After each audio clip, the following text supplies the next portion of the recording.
Welcome back to my channel. আশা করি সবাই খুব ভালো আছো এবং সুস্থ আছো। আমি বাড়িতে আগে মোটামুটি অনেক কিছুই করতাম, কিন্তু ওরা হওয়ার পরে আর সেরকমভাবে কিছু করা হয় না। তো ভাবলাম বাড়িতে একটু সিঙ্গারা করি। এবছর শীতে তো কিছুই করা হয়নি, তো তার জন্য ফুলকপি এবং আলু হালকা করে ভাপিয়ে নিয়েছি। আর হচ্ছে পাঁচফোড়ন আর দুটো শুকনো লঙ্কা হালকা করে একটুখানি তেলে নিয়ে গুঁড়ো করে নিয়েছি।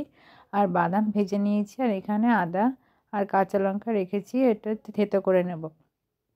তা দেখো, প্রথমে তেলটা গরম করে তার মধ্যে যেটা আমি ভেজে রেখেছিলাম যে মশলাটা, সেটাকে ফোড়ন দিয়ে একটুখানি নেড়ে আদা আর কাঁচা লঙ্কা একটুখানি থেতো করে নিয়েছি, কারণ পেস্ট করলে পুরো পেস্ট হয়ে গেলে ভালো লাগে না, একটু মুখে পড়লে ভালো লাগে। ওর জন্য থেতো করে এটাকে, যে মশলাটা ফোড়ন দিয়েছিলাম তার মধ্যে আদা কাঁচা লঙ্কা দিয়ে ভালো করে নাড়িয়ে এটা একটুখানি ভাজা ভাজা হয়ে যাওয়ার পরে ফুলকপি এবং আলুর ওই যেটা ভাপিয়ে রেখে দিয়েছি ওটাকে দিতে হবে।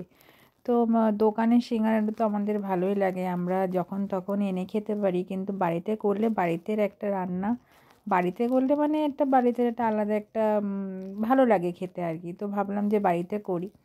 তো দেখো, আলু ফুলকপিটা দিয়ে দিয়েছি, আর একটু নুন, হলুদ আর জিরের গুঁড়ো এইটা দিয়ে ভালো করে কষাতে হবে। আর ফুলকপি আলু দেওয়ার পরে না বেশ খানিকটা জল বেরায় ওখান থেকে, মানে কষাতে কষাতে আর বেশি একটা জল দেওয়ার প্রয়োজন মনে হয় না। তো এটাকে ভালো করে কষাতে হবে। আর যেগুলো বাদাম যেটা ভেজে রেখে দিয়েছো সেই বাদামগুলোও দিয়ে দেবে একটু পরে, এটা মানে মোটামুটি হয়ে যাবে, নামানোর আগে বাদামটা দিতে হবে। তো এটাকে ভালো করে কষিয়ে তার মধ্যে আরেকটু হলুদ দিতে হবে, আমার হলুদটা একটু কম হয়ে গেছিলো, তো আরেকটু হলুদ দিয়ে আর সামান্য চিনি দিতে হবে।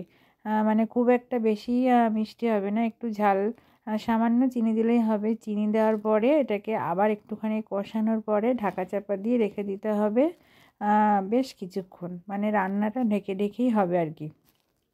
তো চলো এটাকে ভালো করে কষিয়ে নিই।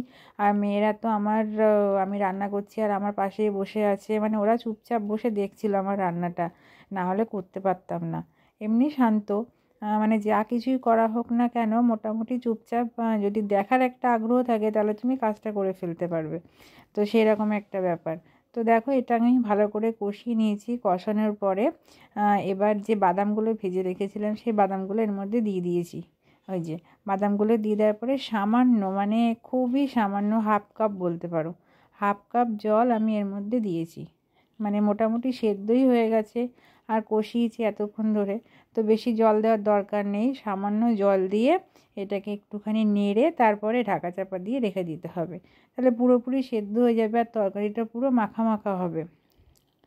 সিঙ্গারার তরকারি মোটামুটি মাখা মাখাই হয়, এর মধ্যে ঝোল কিছুই থাকবে না। তো এটাকে রান্নার পরে দেখো এই রকমভাবে দেখতে হবে, দেখো কি সুন্দর দেখতে হয়েছে। আর নামানোর আগে সামান্য গরম মশলা দিতে হবে, গরম মশলা দিয়ে নামিয়ে ফেলে পুরটাকে ঠান্ডা করতে দিতে হবে বেশ কিছুক্ষণ। তারপরে আমি ময়দাটা মেখে নেব, ডোটা বানাতে হবে। তো ময়দার মধ্যে নুন দিতে হবে আর তেল দিতে হবে, দিয়ে এটাকে ভালো করে মিশিয়ে মানে মুঠো করে দেখতে হবে যে এরকম চাপ দিলে ভেঙে যাচ্ছে সেরকম, মানে ঝুরঝুরা হবে না, এরকম মুঠো করে চাপ দিতে হবে, তারপরে এটাকে ঝুরঝুরা হবে সেই রকমভাবে মাখতে হবে। তো চলো ময়দাটা মেখে নিই। আর ওরা তো যথারীতি বসেই আছে, দেখছে মা কখন সিঙ্গারা হবে, কখন সিঙ্গারা খাবো, সমানে বলেই যাচ্ছে মা কখন হবে কখন হবে। তো চল এটাকে মেখে নিয়ে এটাকে ঢেকে রাখতে হবে বেশ কিছুক্ষণ, তাহলে এটা সফট হবে। তো দেখো, আমি লেচি কেটে নিয়েছি, লেচি আমার এখানে হয়েছে প্রায় 7-8টা মতো হয়েছে, প্রত্যেকটা থেকে দুখানা করে সিঙ্গারা হবে। তো এতগুলো তো লাগেনি, তো যে কটা লেগেছে সে কটা করেছি, বেশ কটা হয়েছে। তো এরকম বেলে মাঝখান থেকে অর্ধেক করে কেটে নিয়েছি। তারপরে দেখো একটা সিঙ্গারা আমি করছি, হাফটার মধ্যে জল দিয়ে তারপরে এইভাবে ভাঁজ করতে হবে, ঠিক এইভাবে ভাঁজ করতে হবে। এটা হয়ে গেল, তারপরে মাঝখানটা পুর দিয়ে মুখটা মেরে দিলেই হয়ে যাবে সিঙ্গারা। তো দেখো এইভাবে করতে হবে, প্রেস করে করে ভালো করে, যদি না আটকে দাও তাহলে তেল দেওয়ার পরে এরকম খুলে যাবে, ওটাকে ভালো করে আটকাতে হবে। তো এই দেখো আমি পুর ভরে মুখটা মেরে দিয়েছি, এই দেখো আমার এখানে বেশ কতগুলো সিঙ্গারা তৈরিও হয়ে গেছে। আর সামনের যে 3টে দেখতে পাচ্ছি এটা আমার 3 কন্যার জন্য। তো এবার তেল বসিয়ে দিয়েছি কড়াইতে। আর সিঙ্গারা ভাজার পদ্ধতি অনেকে জানে, সেটা হচ্ছে গরম তেলে সিঙ্গারা দিতে নেই। মোটামুটি তেলটা ঠান্ডা ঠান্ডা থাকতে থাকতেই সিঙ্গারা দিতে হয়। তো তারপরে তেলটা গরম হলে অসুবিধা নেই, কিন্তু গরম তেলে শুনেছি সিঙ্গারা দিতে নেই। তো আমি এভাবেই ভাজতে শুরু করে দিলাম। প্রথমে বেশ 4-5টা সিঙ্গারা আমি ভেজে নিচ্ছি। এই দেখো এইভাবে ভাজতে হবে।